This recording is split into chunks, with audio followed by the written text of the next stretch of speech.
So here we go, guys. We've got the figure undercoated. It's a very, very dark but not black undercoat. Use the German camo black brown. That'll give me the depth that I need in the shading without this darkness that you get with black. So we're starting with the Denizen Smocks camo, and it's medium grey to start. It's not a particularly dark colour, but when you're adding the other camo elements, that'll darken things down. Okay, so I'm working from a dry palette, adding a little bit of water to the brush. Make sure the paint is flowing well, but not flowing all over the figure. Now, I'm looking just to paint the smock as carefully as I can, but I can't afford to, for this stage of the painting, I can't afford to go over areas and tidy them up once I have the camo completed. You see I'm taking a bit of time to leave certain shapes clearly visible, such as the pocket there. But as you'll see later on, I can also go back and redefine that.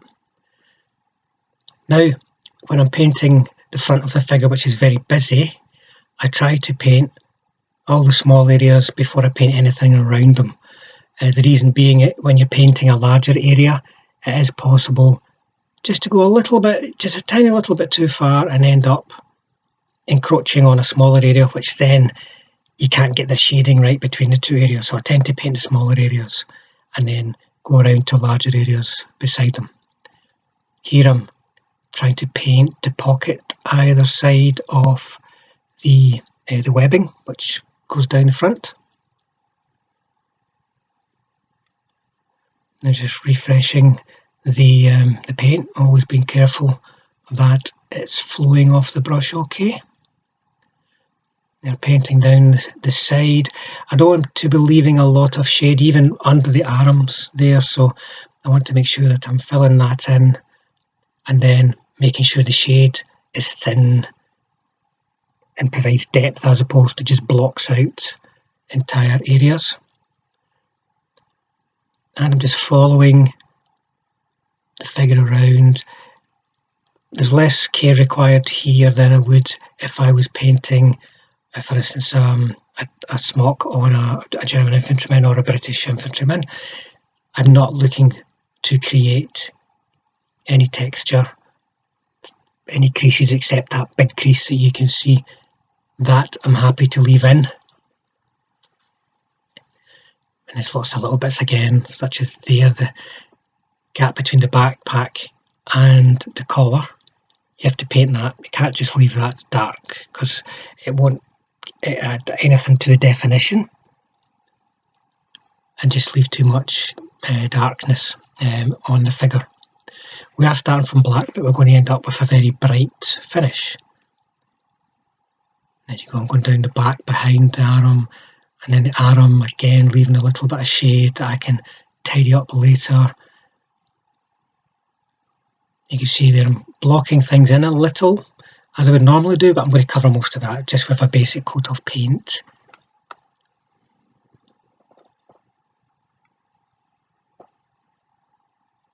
You see again, I'm not wanting to leave any large areas, even if they're on the flank, and you might think I would leave that dark, that would be a good bit of shade.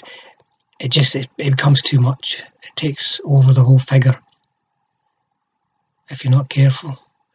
So I'm just going to keep working away on this. I'm going to have to give it another coat as well to make sure that it's a nice even coat. So I'll just finish it off, and here it is, nice and even all over and ready for the camo colours.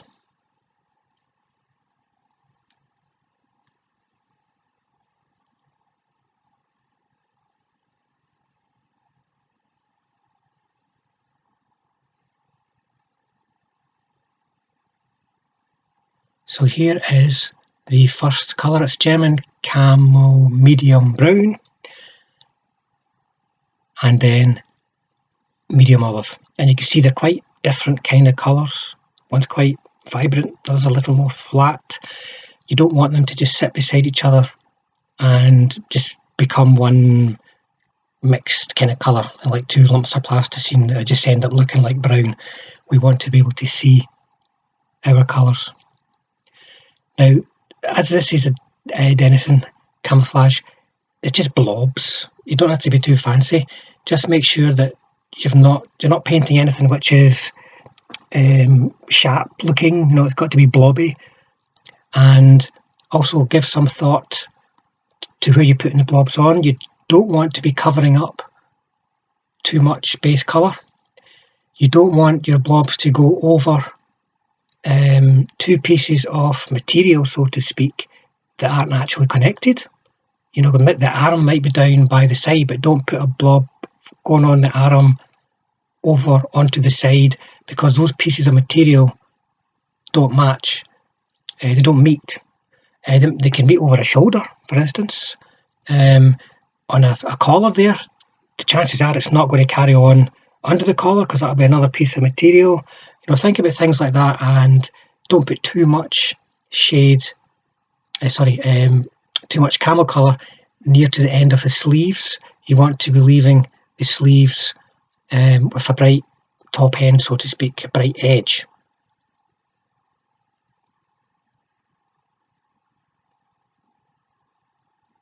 And also, as putting more colour on here, you don't want to obliterate the base colour too much. It's a Denison smock, which is a sort of tan kind of camel with camel colours. So you want to be able to see that's what it is, a sort of tan camel with camel colours, as opposed to heavy blobs all over the place. So you just got to keep applying. Little spots where the areas are small, larger blobs where the areas are fine and can take that. Don't worry too much about hitting other areas that are just going to be the black brown base colour, because we're going to go back and do a tidy up, as you'll see. So you can see there's not a great deal of science to this. Just make sure it's balanced so that the overall look is what you're expecting when you finish.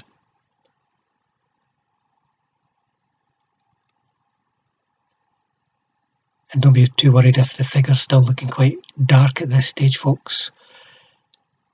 You'd be surprised how light it will look by the time we're finished.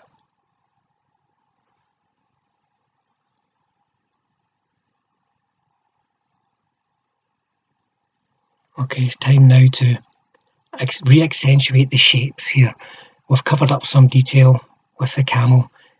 That may be some detail on the kit, but also some folds in the material and such like. So we're going back to the German camel black brown. Going to get a small brush, going to get the paint nice and thin, and we'll start putting the shape back on. See there, I'm making sure that webbing strap's visible. The ammo pouches have got nice sharp edges, putting an edge around the collar. Camel is supposed to break up shapes, so if it's breaking up the shape, then it's doing the job right, but we need to see the shape so we know what it is.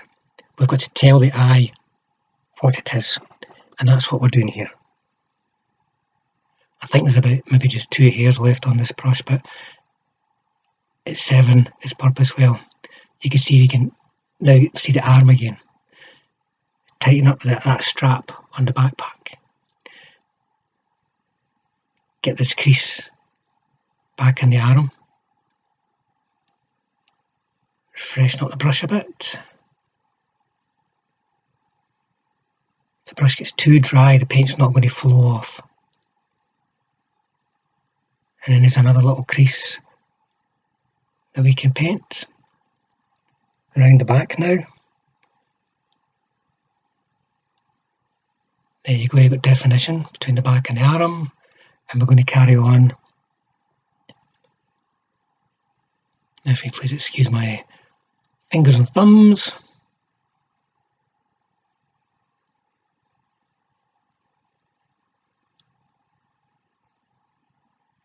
we go. Get that crease in, then sharpen up the end of the sleeve. And then as a hem along the bottom. Painting with the belt is going to be work on the pocket. Get that nice and defined, because these are things that will catch the eye. You see how it's all adding to shape but not detracting from the overall camouflaged appearance.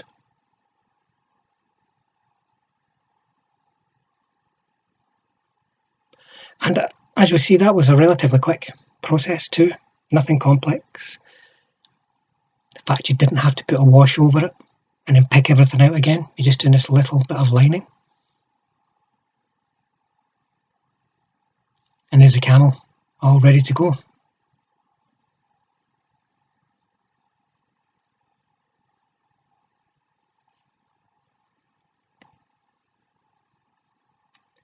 So next up, we're going to be doing the webbing and the packs and such like. So that's our base colour, old wood. And then highlight Iraqi sand. And you'll be seeing those colours again. I'll be using them at various points because they're complementary to what we've used and they're quite effective. So here we need to be careful that we're leaving sufficient shade colour as we go. So we're taking a bit more care than we did when we were painting the base colour for the camo. And you notice here I'm painting the deeper areas of the pack before I paint the straps. Reason for that being that you can more clearly see the straps and give an appropriate amount of paint to them, and it's not less chance of it spilling onto the lower area. And picking out the detail of that flap on that bit of the kit there.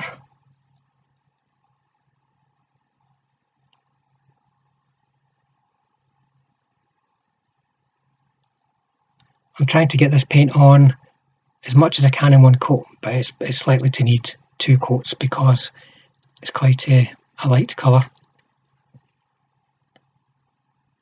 You can, if you wish, start with a coat of this palette, start with a coat of US Field Drab. Slightly darker colour, adds a bit more depth. If you're going to be doing 2 coats, then that's not a bad thing. That's the water bottle, which is quite a complex little piece of kit. You can see it's got like an edge, it's got internal areas, and we don't want it looking too dark, but we want to try and keep the shade visible between all these areas. And then next you've got an even more complicated little piece, which is the entrenching tool. You can see how it's got a wooden handle held on by straps onto a bag, which holds the spade. Once again, we want to be leaving shade, but not too much.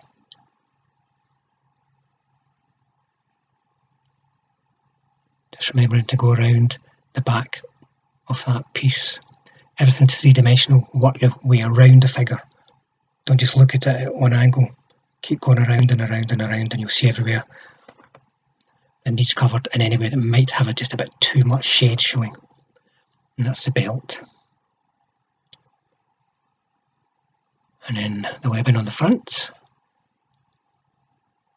See, I've got 2 different sections there because typically there's a broad bit and a thin bit of webbing. The broad bit over the top of the shoulder, thin bit down the front of the chest. Keep a little dark area between the 2 and it helps define that shape.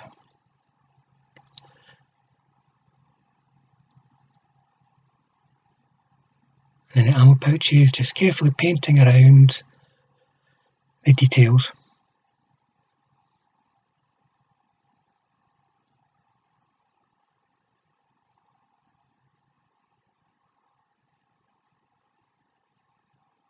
Looking to leave enough shade, but not too much.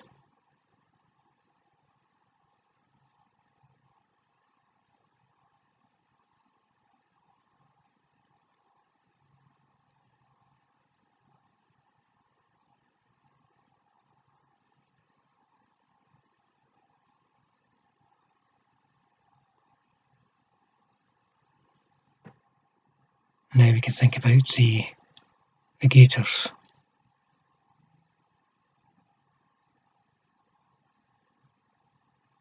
Using the same colour again, as you'll see. We don't have to use another colour just for the sake of it. And just bear in mind the shape of the gaiters. You know, they typically have a piece that clasps over another piece on the side. You can create that look quite easily. And then there's the straps on the helmet, which is another important little detail, catches the eye.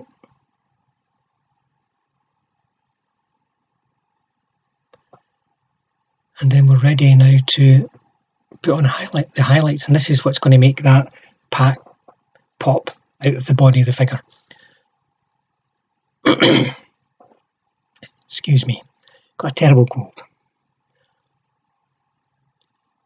Okay, this is the Iraqi sand. Using the very thin brush again, it's very important to keep that brush wet, but not so wet that the paint's going to be coming off like in a puddle. And here it's actually a bit dry. See there, I'm hardly touching the figure. The paint even then should flow off the figure. If it's not flowing off, it's not wet enough. To be honest, even that's a little bit dry. It should be coming off easier than that. You see, that's quite a thick line it's put on there. Small brushes with small amount of paint dry quickly, so refreshing them is important. See, I'm struggling again here. If I've got to go touch it, a piece of figure, and the paint's still not coming off, that means it's not wet enough. It should just be little touches like that. And you can see how it's starting to get a much more of a defined shape now. That highlight is playing against the shade.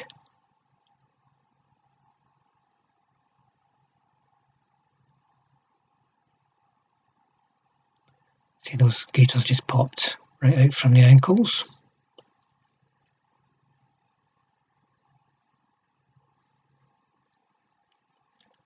And as I said, I'm hardly touching the figure with this brush. There's a lot of muscle memory, I suppose, in painting as well that you get used to. You get the right balance of how the paint sits on the brush and how much pressure you apply and the movements. My position for painting this figure is quite unnatural.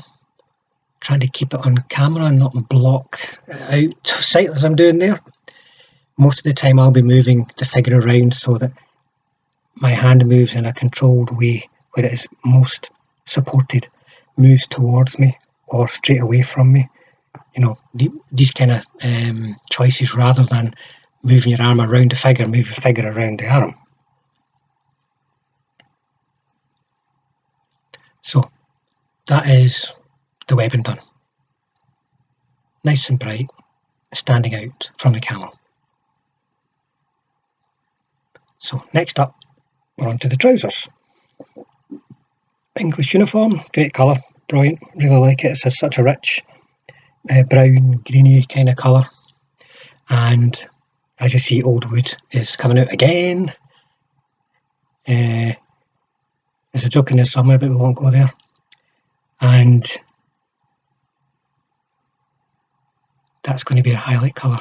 Now here you can see I'm blocking out the basic shapes of the trousers. I've marked out the pocket.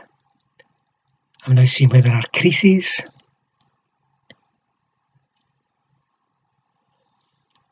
I'm leaving large areas of shade at this point because I'm just getting a feel for the shape, overall shape of the trousers.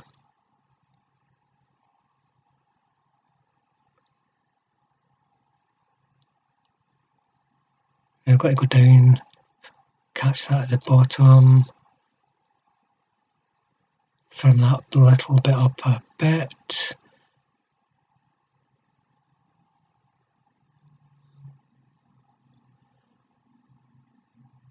And then you can see the folds and creases on the inside of the leg there. They're going to guide me. They're nice and clear. Paint up to them and leave the shade where it is. There's a crease at the bottom of this pair of trousers on the other leg. You can see it going around there, well, that'll guide me as well.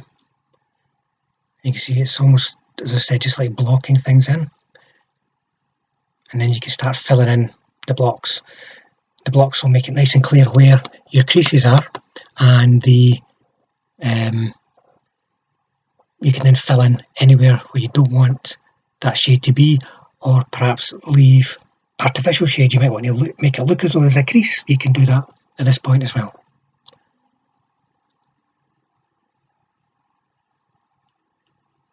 And then just firming up any areas that need just another little coat, and we're ready for the highlight colour again.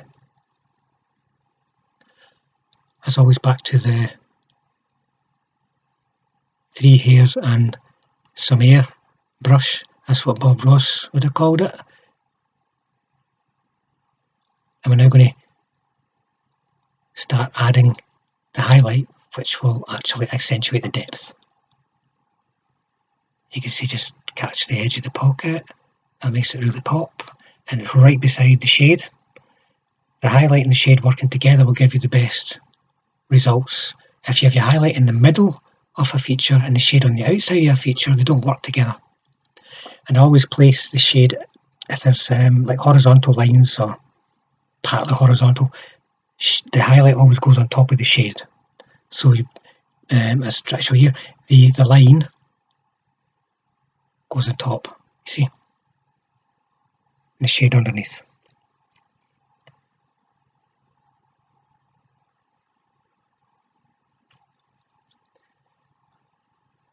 I will put a shade on the bottom of a trouser leg, for instance, if required, but typically highlight on the top.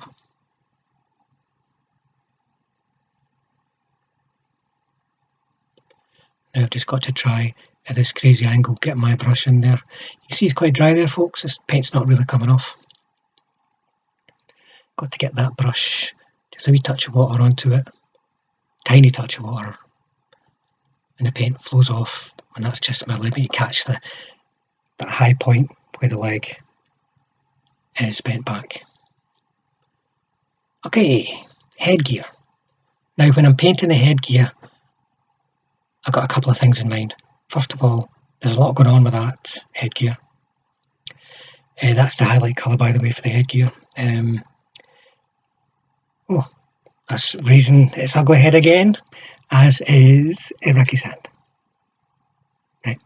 Now, the headgear, I want it to look quite busy in itself, but so you can see the detail in it. But I also want it to accentuate the whole camo scheme, and you'll see that hopefully as we go. So this is, as I said, got a lot going on. I don't think you need to be too precise here. As long as you're working on flat areas, I'm painting in what I'm taking to be uncovered areas of the helmet. And it's Russian uniform green that we're using here. That's what I use for my British, with the highlight being the green grey. So I want to leave enough of the camo strips that's woven into the netting on the helmet, but also have enough green so it's clear there is a green painted helmet underneath it.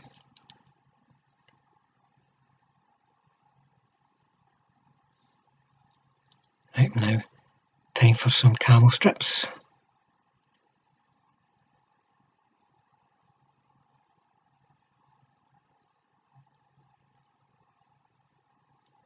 Just as with anybody else on the figure, I want to try and leave a little line of dark brown. It will help give it shape.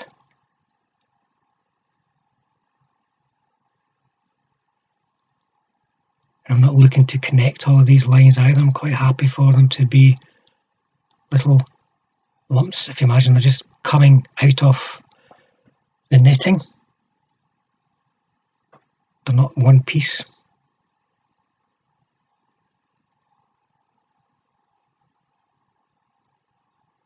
There we go. So now I can highlight the metallic green, metallic in as much as it's the helmet, and that's the green grey.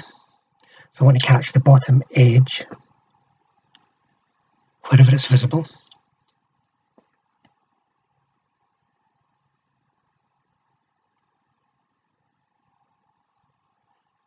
And then just pick out a little bit on the flatter surfaces, just to break them up a bit.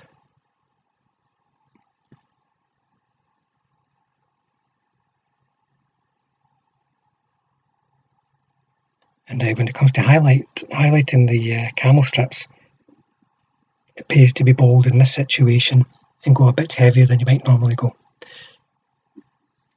And we're not trying to catch edges here, we're quite happy to just stick it straight in the middle of the features.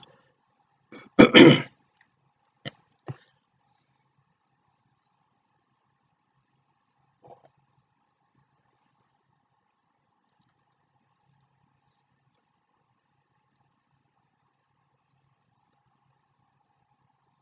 brush is a bit dry again there, folks. But there you go, you can see that's got lots going on, but clearly defined. Now the skin. German Camel Pale Brown is almost my base colour for skin. This is a bronze flesh tone from Game Colour, but it could be any similar kind of colour. That's my mid and my main colour. And then flat flesh, just for those little details, like the ends of fingers, knuckles perhaps, noses that we want just to pop out a bit. Now when I'm putting that initial coat on the hands at least, I'm not too fussed about creating any kind of shape. Just cover it up.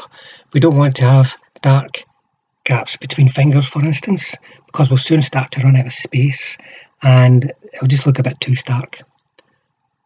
And this hand is an opportunity to define the thumb, so you can leave a gap around that, and that tells the eye that's a thumb, makes it nice and clear.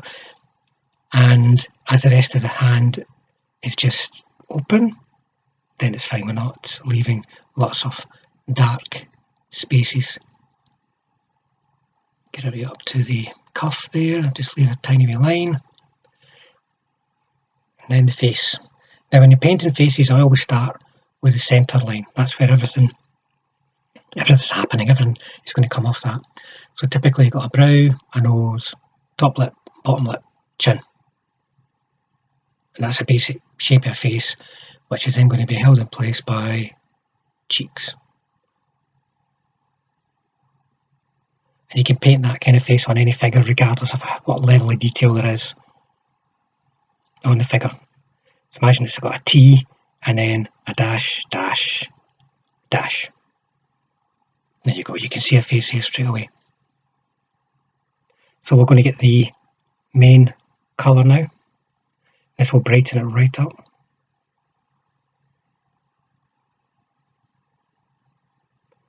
Now I will try my best, I should be using a smaller brush, but I'll try my best to get fingers painted in with this, individual fingers.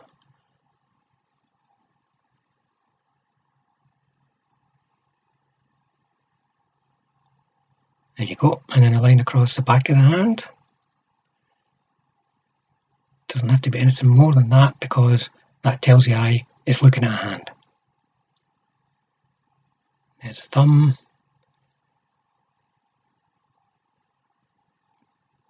Individual fingers would have looked nice there, but the brush is too big. I should have changed to the smaller brush straight away.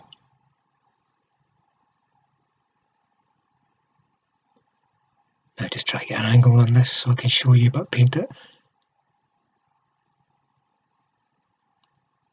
This is the best way to do it because you're drawing your line towards you. You can see like that, even though the brush is too big and not getting good results. If that had been a good brush, the results would have been good. But you're moving the brush in a controlled way. And then we're going to just repeat the process for the face.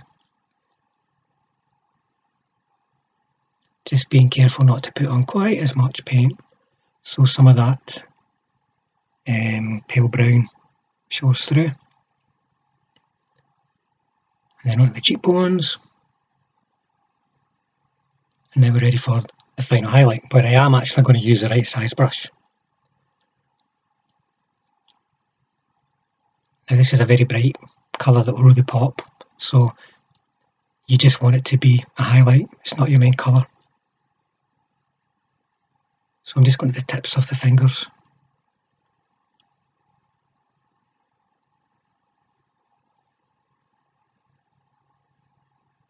Across the hand, back of the hand that is. Then we've got the thumb.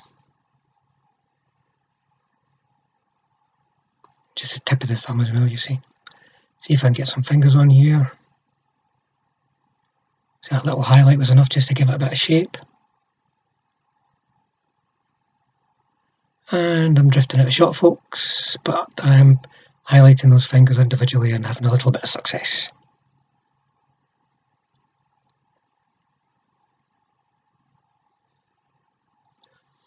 And then the face bit, got to take care not to overdo it.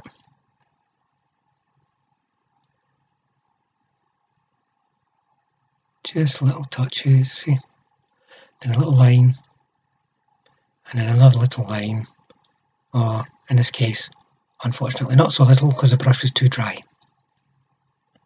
But there you go, folks, that's it completed. I think it's time now to go and look at how this looks in amongst a completed platoon.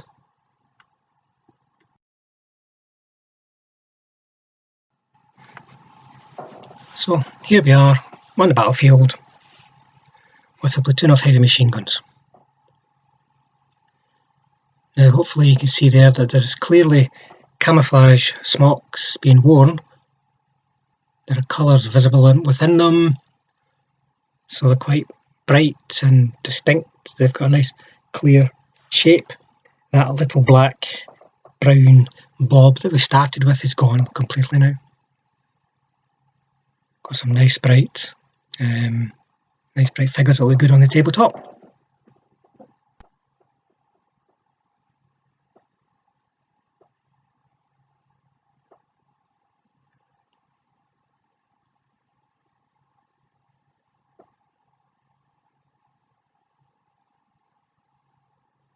So these guys are looking quite menacing. I wouldn't want to be coming anywhere near them with infantry, that's for sure. Or even anywhere near them because they can do a bombardment. Oh, and here's a different option for the webbing. You see I also used it on the cooling jackets on the heavy machine guns. That is a green grey with a splinter camel base as a highlight. It's a colour I would normally use on my British infantry, but I felt it didn't pop enough out of the quite similar base colour of the Denison smocks that I'd used, and that's why I opted for the old wood and Iraqi sand. As you can see there, it's a different kind of colour that pops, and that, by the way, is how much paint you saw me using there. Though there were some other ones, for instance, for the hats. That's mostly for the hats, to be honest.